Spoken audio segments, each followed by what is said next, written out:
Hello friends, hope you all are fine. Today we are going to start our chapter number 7 of class 12 political science and the name of chapter is regional aspirations. देखिए, आप जानते हो India के अंदर बहुत ज़्यादा diversities है और हर पर्टिकुलर रीजन के लोगों की अलग डिमांड्स हैं, अलग नीड है, अलग कल्चर है और अलग रिलीजन को वो फॉलो करते हैं। तो कई बार क्या होता है, जब रीजनल एस्पिरेशंस अलग अलग होती हैं तो फिर यूनिटी को बरकरार रखना थोड़ा सा दिक्कत वाला होता है। पर अगर कॉन्स्टिट्यूशनल व्यवस्थाएं हों और नियम कानून अगर इस तरह से बनाए जाएं कि लोगों की डाइवर्सिटीज़ अंडरमाइन ना हो तो फिर रीजनल वेरिएशन को भी उस चैलेंज को भी फेस किया जा सकता है। तो इस चैप्टर के अंदर हम यही पढ़ेंगे, जो अलग अलग प्रॉब्लम्स इंडिया के सामने आई रीजनल वेरिएशंस की वजह से, वो सब हम इस चैप्टर के अंदर देखेंगे। सो आइए शुरू करते हैं। Region and the nation. The 1980s is a period of regional aspirations. तो 1980 जो था भारत के लिए ऐसा पीरियड था जहां पे रीजनल एस्पिरेशंस बहुत ज़्यादा मात्रा में बड़ी संख्या में उभरने लगी। At this time, the aspirations for autonomy was spread in the different area of the nation। और ये वो वक्त था जब अलग अलग जगहों पर अपने इलाकों में अपनी सरकार या इस तरह की डिमांड्स उभरने लगी। और ये वही टाइम भी था जब इंडिया के अंदर जो और मल्टी पार्टी सिस्टम था वो क्या होने लगा था, बढ़ने लगा था। All these aspirations were concluded with so many negotiation process in the form of settlement। अब देखो, एस्पिरेशंस को पूरा भी करना है क्योंकि यूनिटी को भी बरकरार रखना है, तो वो सब कैसे किया जाता है, नेगोशिएशन करके। जो भी रीजनल डिमांड है लोगों की उनके साथ नेगोशिएट किया जाता है, फिर उस हिसाब से सेटलमेंट किया जाता है। The central government played a major role in these negotiations, but these type of accords were always violent or full of turmoils। तो पर देखो, नेगोशिएशन करना इतना आसान भी नहीं होता क्योंकि कई बार व्यक्ति अपने एक पर्टिकुलर रीजन को लेके बहुत ही ज़्यादा सेंसिटिव हो जाता है, जिसके चलते फिर उसको नेगोशिएशन या किसी और की बात जनरली समझ में नहीं आती। ही जस्ट वांट, और the individuals of that particular area just want to full autonomy on their territory. ठीक है, तो फिर वो कई बार फिर वायलेंट भी होता है, जैसे इन दिनों मणिपुर का केस आपने देखा होगा, बहुत ज़्यादा हिंसात्मक चीज़ें हुई वहाँ पे, वो सब चीज़ें। Approaches as per Indian perspective.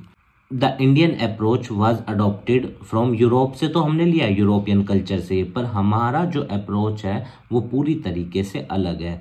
Europe के अंदर क्या होता है, the people consider cultural diversity as a threat to the whole nation. वहाँ पे लोग कल्चरल डाइवर्सिटी जैसे अलग अलग मान्यताएं, अलग अलग विश्वास, अलग अलग रहने खाने के तरीके, पहनने के तरीके, उन सबको एक खतरा मानते हैं वो लोग देश के लिए।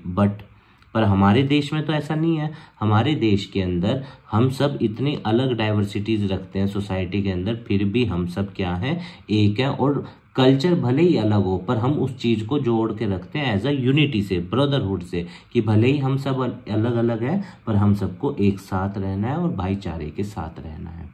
India adopted the democratic approach. हमने डेमोक्रेटिक अप्रोच अपनाया जिसके अंदर लोकतांत्रिक व्यवस्था के अंदर सभी को इक्वल अधिकार होते हैं, ताकि डाइवर्सिटीज़ जो हैं वो कोई भी व्यक्ति एलिनेटेड फील ना करे और हर नागरिक अपनी डाइवर्सिटी, अपने कल्चर और जो भी उसकी मान्यताएं हैं उनकी सुरक्षा भी हो सके।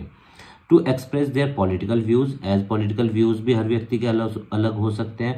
That's why in India the multi party system is followed. अगर मान लो जैसे कोई एक पर्टिकुलर रीजन के अंदर व्यक्ति अपनी पार्टी बनाना चाहता है, अपना रिप्रेजेंटेशन करना चाहता है, ही और she is free to do that and about their regional variations aspirations. ठीक है, India does not consider these aspiration, और भारत के अंदर इन एस्पिरेशंस को, रीजनल एस्पिरेशंस को कभी भी एंटी नेशनल नहीं माना जाता। इसको तो बल्कि एज अ कह सकते हो कि अपने एरिया के प्रति, अपने रीजन के प्रति एक्सट्रीम प्रेम माना जाता है। ठीक है ना, सेंटिमेंट्स को एंटी नेशनल नहीं माना जाता हमारे यहाँ। Sometime the national unity overlook their regional needs and their aspiration. पर कई बार ऐसा भी हो जाता है कि रीजनल एस्पिरेशन देश की यूनिटी पे भी बात उठ जाती है, मतलब देश टूटने वाली उस पे भी स्थिति पे भी पहुंच जाता है। कई बार ऐसा भी होता है, पर उसको भी फिर कर्व करने के लिए कुछ ना कुछ करना ही पड़ता है, ताकि नेगोशिएशंस करके या जैसे भी फोर्सफुली भी किया था, जैसे हमने देखा हैदराबाद के निज़ाम वाला सीन, उसमें फोर्सफुली भी करना पड़ा। ठीक है ना, तो चीज़ें दोनों मैटर करती हैं, देश की यूनिटी भी बरकरार रखनी है और रीजनल एस्पिरेशंस को भी पूरा करना है। On the other hand the regional aspirations can harm the larger need of the nation. तो बड़े संदर्भ में रीजनल एस्पिरेशन देश को नुकसान पहुंचा सकते हैं। क्यों? क्योंकि वो एक पर्टिकुलर रीजन से जुड़ी है, बस वो अपने बारे में सोच रहे हैं, उस इलाके के बारे में सोच रहे हैं, उस टाइम वो होल कंट्री के बारे में नहीं सोच रहे होते। एरिया ऑफ टेंशंस, अब प्रॉब्लम कहाँ कहाँ हुई? After the independence of India, आज़ादी के बाद the country tried to cope with so many major problem. Bharat बहुत सारी समस्याओं से जूझ रहा था, क्योंकि जिस दिन ब्रिटिशर्स हमें छोड़ के गए थे उस टाइम हम बैकवर्ड इकोनॉमी थे, स्टैग्नेंट थे, आप कह सकते हो एम्प्यूटेड थे, रिलीजियस बेसिस पे हमें बांटेगा या, और कॉलोनियल थे, सेमी फ्यूडल सिस्टम वो हमारे यहाँ छोड़ के गए, डिप्लेटेड इकोनॉमी हमें बना के गए, डिप्लेटेड इकोनॉमी में रिसोर्सेज को यूज़ किया इतने साल और ऐसे ही छोड़ दिया।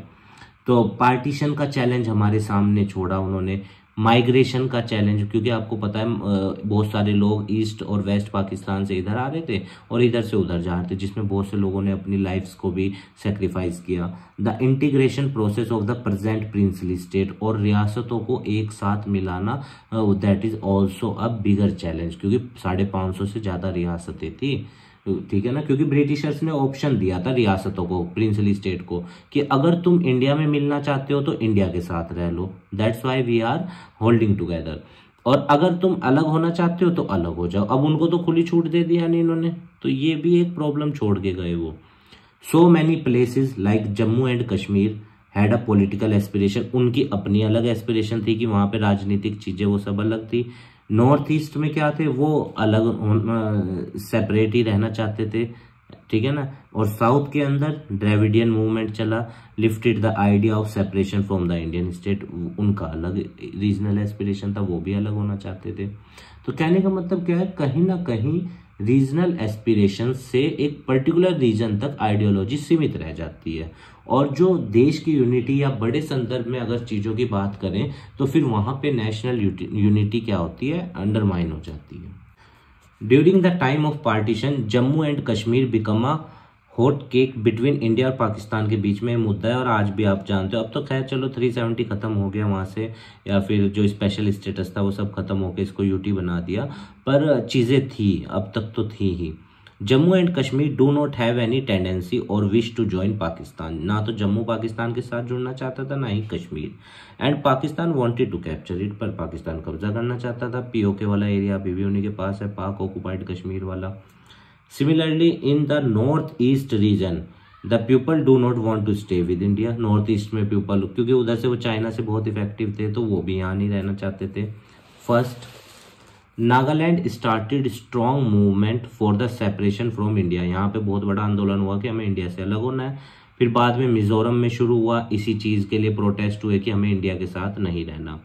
The south region was also experiencing, और साउथ वाले इलाके में इंडिया में वहाँ द्रविडियन मूवमेंट चल रहा था, क्योंकि आप जानते हो साउदर्न लोगों का कल्चर ट्रेडिशन बिल्कुल ही अलग है, मान्यताएं अलग हैं, तो they also wanted a separate country. In the northern region pro Hindi speaking people started, अब नॉर्दर्न रीजन में हिंदी वाले डिमांड करने लगे कि हिंदी को as a national language declare करो। पर आप जानते हो शेड्यूल 8 ऑफ इंडियन कॉन्स्टिट्यूशन के अंदर 22 भाषाओं को ऑफिशियल भाषा का दर्जा दिया है। अब अगर एक भाषा को नेशनल भाषा वाला घोषित कर दें तो फिर उसमें प्रॉब्लम है क्या, जैसे देखो आपने वो श्रीलंका वाला पावर शेयरिंग के अंदर पढ़ा होगा, मेजोरिटेरियन एक्ट 1956 पास होता है, क्लास 10th में पढ़ा होगा आपने। तो उसके अंतर्गत क्या होता है, जैसे ही मेजोरिटेरियन एक्ट पास होता है और सिन्हाला भाषा देश की नेशनल लैंग्वेज बनती है, तो क्या होता है, वो तमिलियंस एलिनेटेड फील करते हैं और सिविल वॉर वो सब चीज़ें हो जाती है वहाँ। That's why in the Indian constitution schedule 8 states 22 official language of our country but not a national language. At last in late 1950s the Punjabi people started, इन्होंने अलग डिमांड शुरू कर दी कि सिख लोगों के लिए अलग राज्य चाहिए।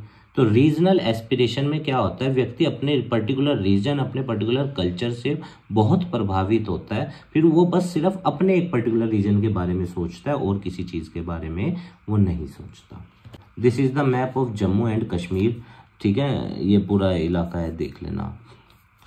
Jammu and Kashmir consist of 3 political region including Jammu, Kashmir and Ladakh, 3 इलाके आते हैं। There are so many living in the Jammu region and Kashmir, most of the people belong to Islam. तो अधिकतर बहुत सारे तरह के, कश्मीर में तो अधिकतर इस्लाम फॉलो होता है और जम्मू में अलग अलग तरह के मतलब रिलीजन के लोग रहते हैं। And the remaining people are Hindu, Sikh, Buddhist, ये सब हैं।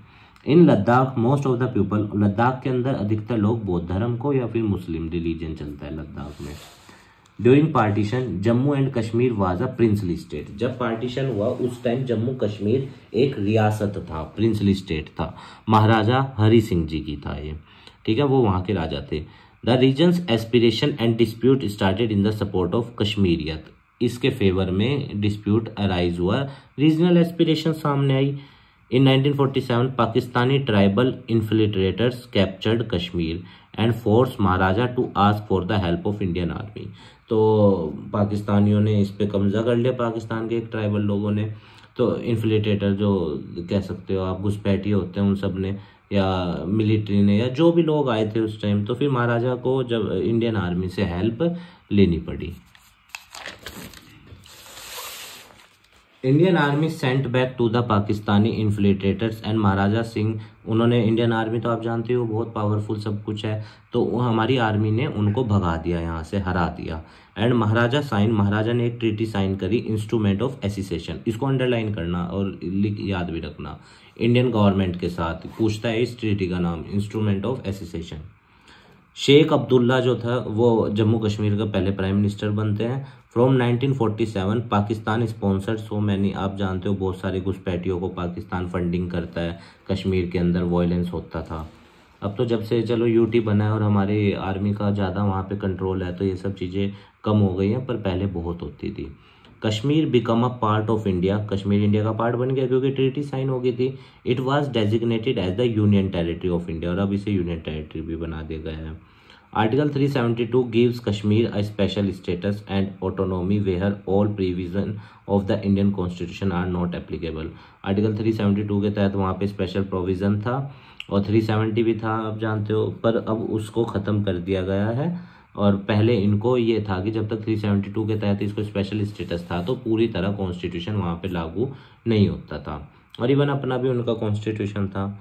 इन 1974 Sheikh Abdullah become the first chief minister of Kashmir. तो शेख अब्दुल्ला क्या होता है, वो कश्मीर का पहले क्या बनता है, चीफ मिनिस्टर बनता है। पर एक बात ध्यान रखना, पहले वो प्राइम मिनिस्टर बना था जब तक उसको वो स्टेटस नहीं था जम्मू कश्मीर का।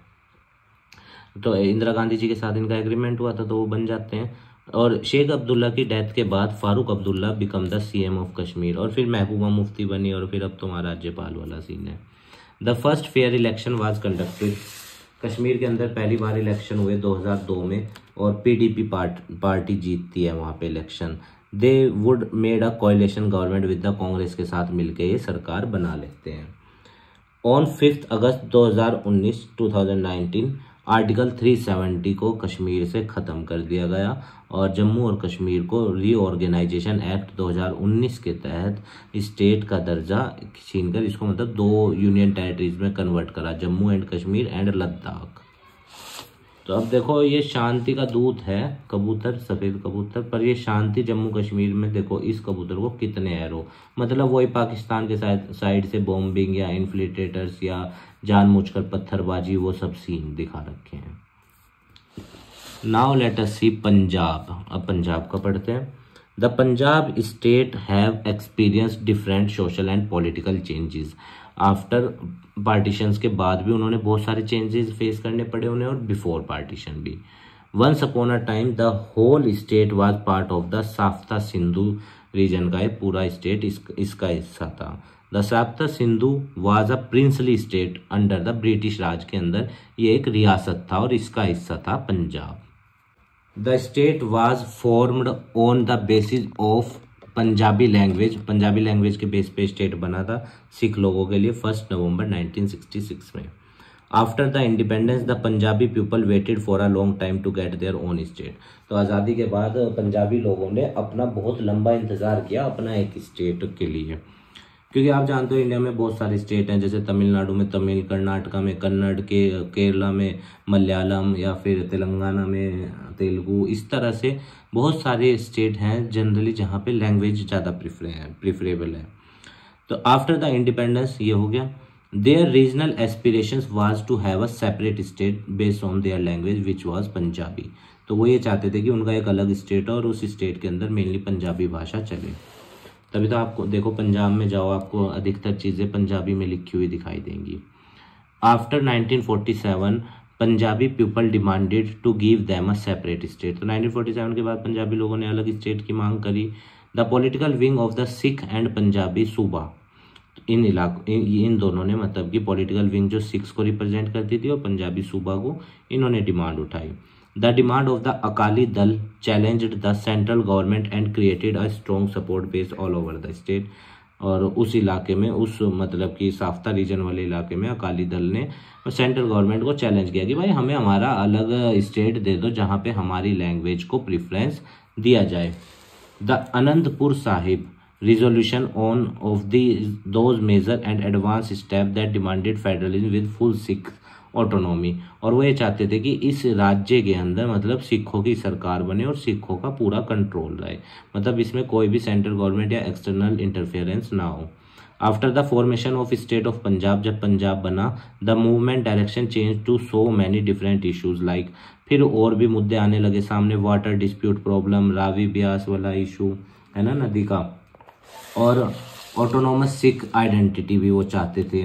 फिर माइनॉरिटी के लिए भी वो सब चीज़ें भी थी आगे, और भी मतलब वो तो देखो सीधी सी बात है, जब चीज़ें बढ़ने लगती हैं तो डिमांड तो फिर और होने ही लगती है। द नॉर्थ ईस्ट, अब आइए देखते हैं नॉर्थ ईस्ट में क्या क्या इश्यूज थे। The north east region consist of 7 state, we namely called them 7 sisters. The north east region was recognized in 1972 and this recognition has not ended the autonomy demand। तो देखो north eastern region को 1972 में recognise किया गया, पर continuously वहाँ पे regional aspirations रही, और इवन आज भी देखो आप मणिपुर के रीजनल एस्पिरेशंस दो ट्राइब के बीच में इतनी ज़्यादा है कि कितना ज़्यादा हिंसा वो सब चीज़ें हुई। तो कहने का मतलब क्या है कि रीजनल एस्पिरेशंस कभी भी ख़त्म नहीं होती। When a individual or a group of individuals love their region on the extreme level, or they want to protect or they want to explore it, तो उसमें क्या होता है फिर वो रीजनल एस्पिरेशंस करते हैं। The regional aspirations and the idea of the northeast region first came from the side of Bodos, Kurbis and डिमसस, ये ट्राइब्स हैं, इनसे इनकी तरफ से पहली बार रीजनल एस्पिरेशंस की डिमांड उठाई गई, आइडिया आया। These people demanded the separate state, ये सेपरेट स्टेट चाहते थे नॉर्थ ईस्ट में। इन 1985 the Assam accord was signed between the Indian government and the north east reason के बीच में असम अकॉर्ड साइन हुआ ताकि ये प्रॉब्लम सॉल्व हो सके जो असम के अंदर आउटसाइडर्स की थी, because they want their separate region. After the independence, whole northeast region was part of the Assam state। आज़ादी के बाद जितना भी नॉर्थ ईस्ट रीजन है सब असम का हिस्सा था, पर वो ये है कि वक्त के साथ साथ रीजनल एस्पिरेशंस बढ़ी and they want their separate region और separate state. Only Tripura and Manipur were separated from Assam. तो सबसे पहले त्रिपुरा और मणिपुर निकले असम के अंदर से। You can see this is the north east Indian का ये मैप है, यहाँ पे आपको सिक्किम दिख जाएगा, अरुणाचल प्रदेश, मणिपुर, मिजोरम है ना, त्रिपुरा, और अपना ये वेस्ट बंगाल हो गया, बीच में बांग्लादेश है ये सारा, और ये म्यांमार है, ठीक है। तो ये पूरा ही रीजन पहले क्या था, असम रीजन था, ये आपकी बुक में भी दे रखा है। सो मैनी अपोजिशन, तो अपोजिशन तो होने ही थे, जाहिर सी बात है, जब अब 7 स्टेट हैं तो उस टाइम सोचो कितनी ज़्यादा रीजनल पार्टीज होंगी। अपोजिशन हुआ, रिवॉल्ट्स हुआ, दंगे हुए, प्रोटेस्ट हुए, happened through the state for different problem, अलग अलग इश्यूज पे अलग अलग चीज़ों पे वहाँ पे डिमांड को रेज किया गया। The central government broke the whole Assam state, तो फिर सेंट्रल गवर्नमेंट ने इस पूरे असम स्टेट को हिस्सों में बांटा and created more than 3 new state, फिर इन्होंने 3 नए स्टेट बनाए, मेघालय, मिजोरम, अरुणाचल। तो सबसे पहले कौन निकला था, ध्यान रखना आप, मणिपुर एंड त्रिपुरा, और फिर 3 स्टेट ये हो गए, Meghalaya, Mizoram and Arunachal Pradesh. In 1972 the central government recognised the 7 states as north east, इनको नॉर्थ ईस्ट कहा गया। Secessionist movement in the north east happened due to the demand for autonomy in some region और state like Mizoram और नागालैंड के बीच में भी फिर कुछ जगहों पे इन स्टेट्स के अंदर पर्टिकुलर डिमांड उठने लगी। वो पर्टिकुलर ग्रुप जो उस इलाके में रहता होगा वो सेपरेटिस्ट या फिर कह सकते हो आप एक पर्टिकुलर अपने इलाके के लिए अलग से व्यवस्था चाहते थे। After 1947, the hill area of the Mizoram became the autonomous district of Assam। तो असम की ऑटोनोमस डिस्ट्रिक्ट बना 1947 में ये हिली एरिया मिजोरम। क्योंकि क्या होता है कई बार एक पर्टिकुलर स्टेट के लोग दूसरे स्टेट का पार्ट बनना चाहते हैं या अपना अलग स्टेट जाते हैं, जैसे आपने देखा होगा आंध्रा में से तेलंगाना निकला, इस तरह से। The movement became popular when the Assam government failed to tackle the great famine in Mizoram in 1959।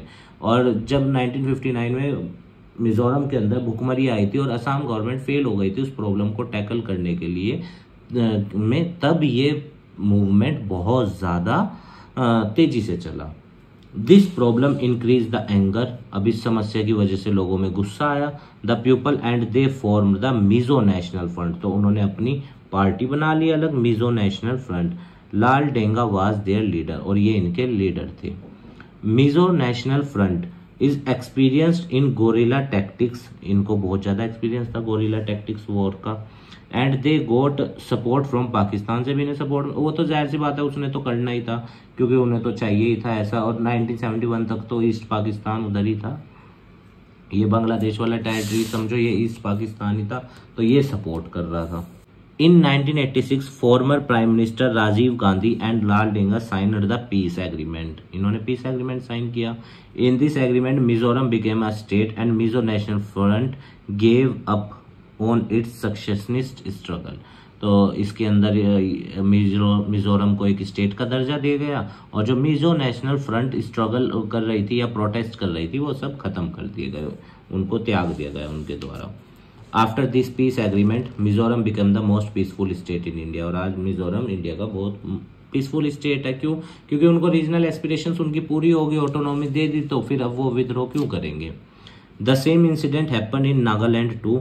They started violent activities in the state. Nagaland में भी यही चीज हुई। The government sign the peace agreement. Nagas के साथ फिर पीस एग्रीमेंट साइन हुआ। There was no negotiation. पर जो रिबेल्स थे नागालैंड के, जो विद्रोही थे, उनके साथ गवर्नमेंट ऑफ इंडिया ने कोई एग्रीमेंट साइन नहीं किया। मतलब जो वहाँ के शांति प्रिय लोग थे उनके साथ किया। Accommodation and national integration. अब देखो कई बार क्या होता है जब डाइवर्सिटीज होती है तो उसको अकोमोडेट भी किया जाता है। ये नहीं कि अगर डाइवर्सिटी है तो उसको अलग अलग कर दें और डिफरेंसेस को बढ़ा दें, नहीं, ठीक है ना। और क्यों? क्योंकि अगर डिफरेंसेस बढ़ जाएंगे और डाइवर्सिटी को अंडरमाइन किया जाएगा तो फिर क्या होगा, नेशनल इंटीग्रेशन पे बात आ जाएगी, देश टूट जाएगा। Accommodation and national integration majorly signify regional aspiration. जाहिर सी बात है जब हम एकोमोडेट करेंगे तो रीजनल एस्पिरेशंस को ही तो पूरा करेंगे जब हम उन डिमांड्स को पूरा करने की बात कर रहे हैं। Accommodation is the process of maintaining the different culture. और जब हम सामने वाले के कल्चर को अकोमोडेट करते हैं, पहचानते हैं, रेस्पेक्ट देते हैं, तो उससे क्या होता है, नेशन की यूनिटी बरकरार रहती है। On the other hand national integration helps the citizen to develop a sense of unity. National integration का मतलब होता है जैसे मान लो इंडिया बहुत सारे प्रिंसली स्टेट्स थे, उन सबको एक साथ लाया गया ताकि यूनिटी बन सके और डाइवर्स कंट्री के अंदर। That's why India is a unity in diversity. Diversity भी है यहाँ but we all are living together with unity. National integration is an idea. National integration एक आइडिया होता है जो कंट्री को स्ट्रॉन्ग बनाता है, कंट्री को ऑर्गेनाइज्ड बनाता है और अलग अलग रिलीजियन, अलग अलग कल्चर, अलग अलग ट्रेडिशन, मान्यताओं के लोग शांतिपूर्वक पीसफुली एक ही प्लेस पे रहते हैं। आप इंडिया में ही देखो, lots of religions are there, languages are there, but still we all are together, we all are living with harmony. Maybe people can experience so many differences but they maintain their social harmony due to the unity। आज भी हमारे बीच में बहुत सारे differences हो सकते हैं, चाहे रिलीजियस, कल्चरल और कम्युनल, कुछ भी डिफरेंसेस हो सकते हैं, पर फिर भी आज भी हम सब भाईचारे से रह रहे हैं और वही भाईचारा इस देश की यूनिटी को बरकरार रखता है।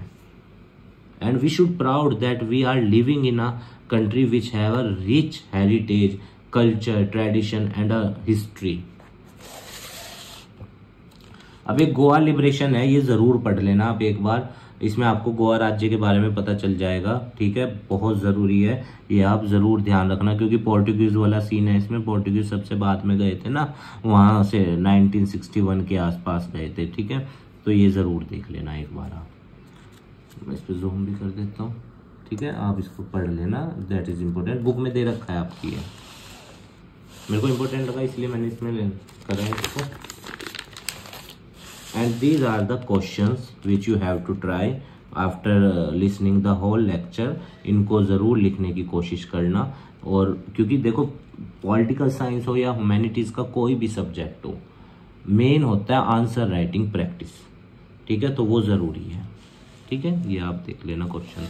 और अगर किसी क्वेश्चन में डाउट है तो फिर आप हमें कमेंट बॉक्स में बता देना, मैं उसका आंसर देने की पूर्ण रूप से कोशिश करूँगा। ये बचे हुए भी क्वेश्चन हैं, बुक में ही हैं, ठीक है, बुक में दे रखा है, इसको ध्यान से देख लेना।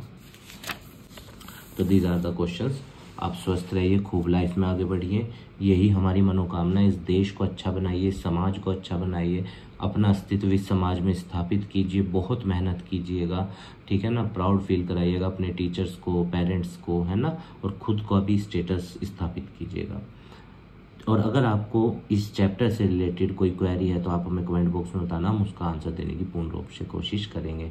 आप सबके स्नेह सपोर्ट की वजह से हमने 1 लाख से ज़्यादा सब्सक्राइबर पूरे कर लिए, उसके लिए मैं आपको बहुत बहुत धन्यवाद देता हूँ, ठीक है स्टूडेंट्स, स्वस्थ रहिएगा, खूब जीवन में आगे बढ़िएगा, धन्यवाद स्टूडेंट्स।